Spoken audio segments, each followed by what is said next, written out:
Türkiye Kahramanmaraş markalı Mado Kafe restoranımızı açmaktan onur duyuyoruz.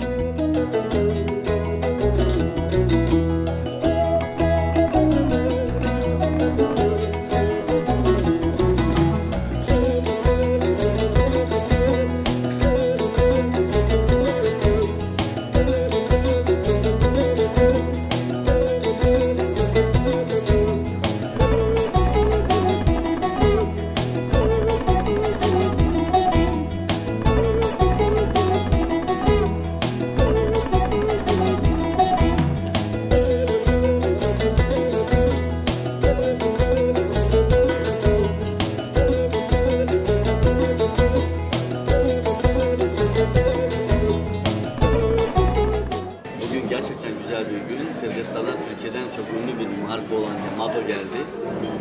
Gerçekten Kırgızistan halkı da buranın dondurmasını tadacak ve çok hoşuna gideceğine inanıyorum. Buradaki emeği geçenlere ve burayı açanlara teşekkür ediyorum. Hayırlı olsun diyorum.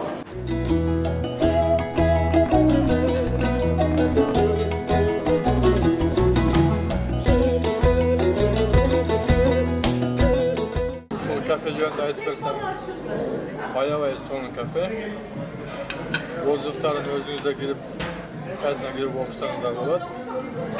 Pastayanı Arbet Turcu Nuşluca'da bizdeki bol boş olanda geliriz. Tamakta Ayavay So'nun